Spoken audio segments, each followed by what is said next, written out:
Hi, this is Sieg with the Leaders Circle, collaborating to build talent hotbeds, and I want to share with you what that's all about.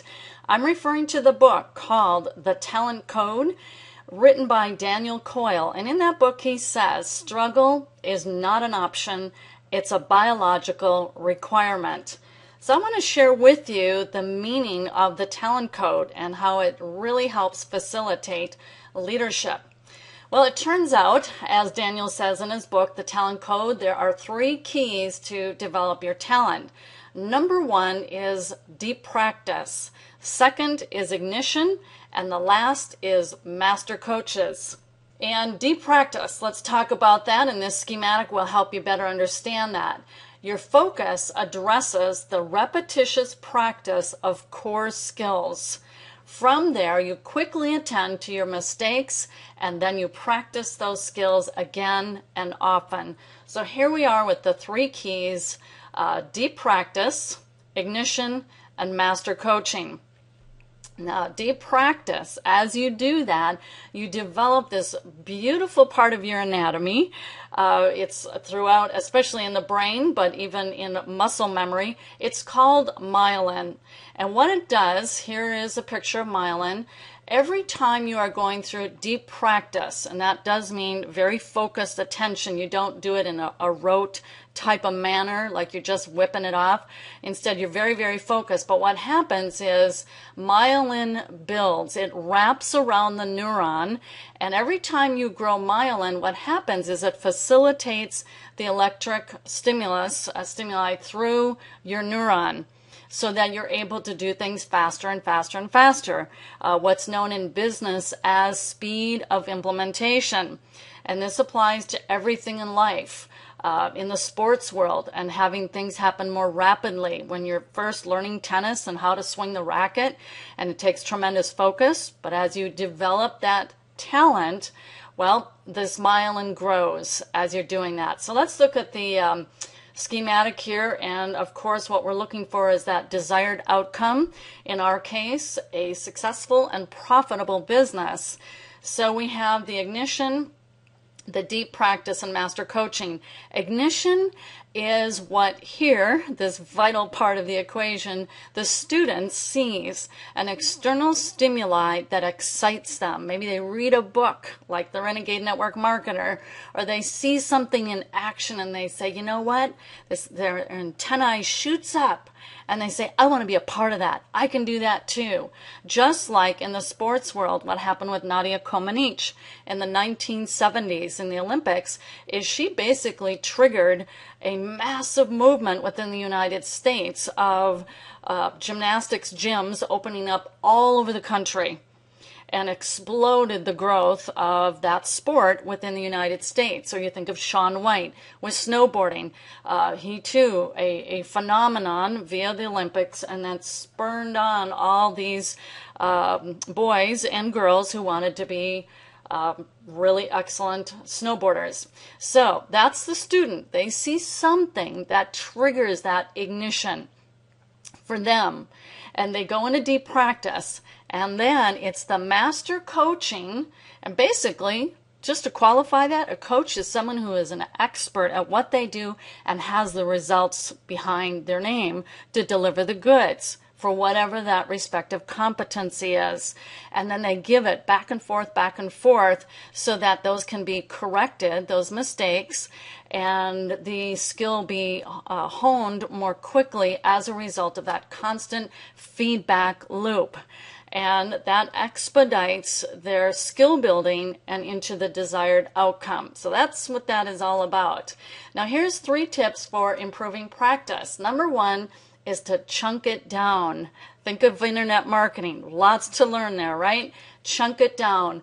Break down the components of the skills into as many parts as you can, and then you practice those slowly and carefully and deliberately.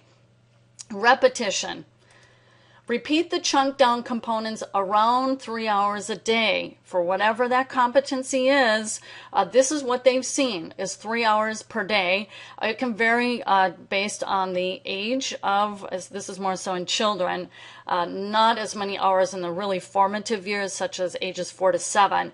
But then as they grow older, they can handle more hours. And then the feel it. And I think all of you know what that's like.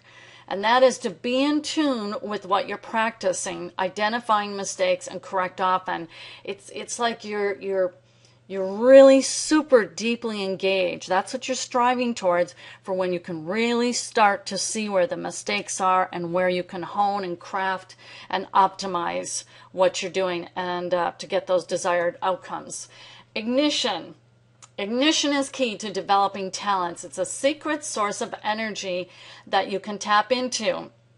I like to call it source inspiration, something that provides you that impetus, the motivation that I can do this too, a sense of feeling that compels you, that pulls you forward into activity. Now, there's examples of entire countries being ignited by the display of talent of one individual, and this is in the sports world.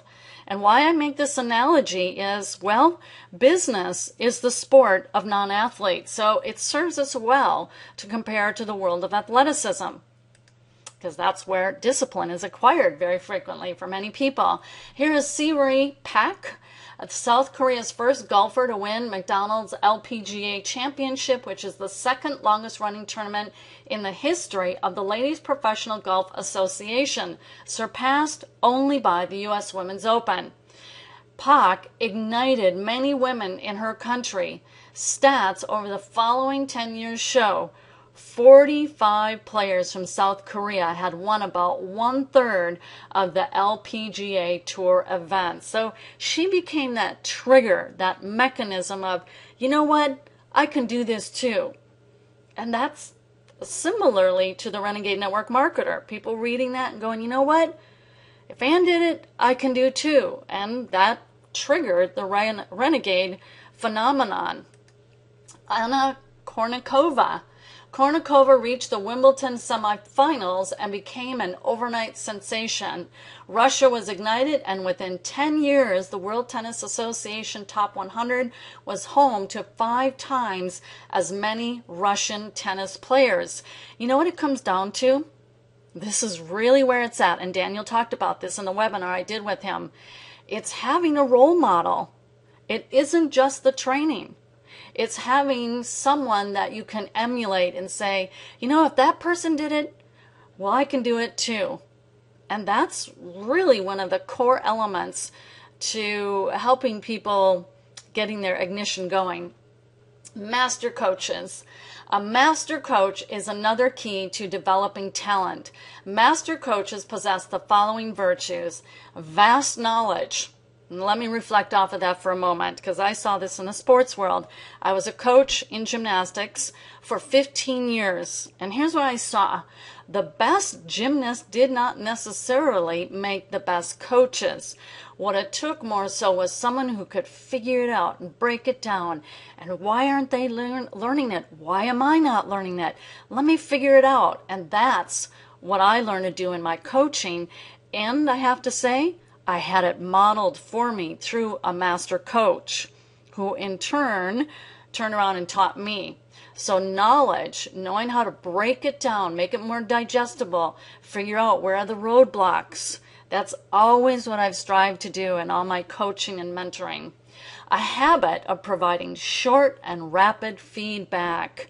Why that need? Well, what if you're not getting that proper feedback and you're developing, in essence, a neural pathway that gets grounded in the wrong way?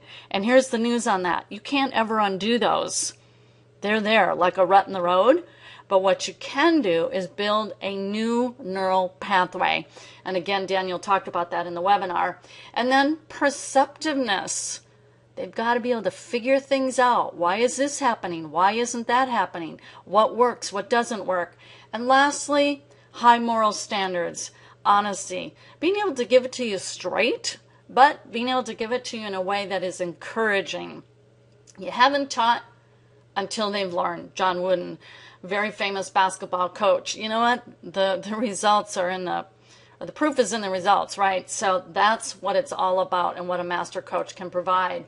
Collaboration is the mechanism for creating talent hotbeds. Our goal through the Leaders Circle is to help people develop and grow and create hotbeds of talent and partner with other communities that foster hotbeds of talent. This is really what I've done over time. And that's what I look for. Where's a hotbed happening? Do they get it? Are these mechanisms in place there? And we're using the Talent Code approach, deep practice, ignition, and master coaching. We're in the business of creating leaders and partnerships and potential joint ventures. Introducing Ann Sieg's Leaders Circle, a leadership culture where you will be challenged to stretch yourself and grow, which means taking action so you can deep practice and receive rapid feedback in a supportive community. So I'm asking you to like and participate today. Here's the URL, facebook.com/Ann Sieg's Leaders Circle. And here's what the page looks like and where you can find that like button. So I'm inviting you into this hotbed of talent where you can grow and flourish and be in a good, supportive, and I'll even say a public environment where you can be encouraged as a growing and evolving leader. I'll see you in the next video.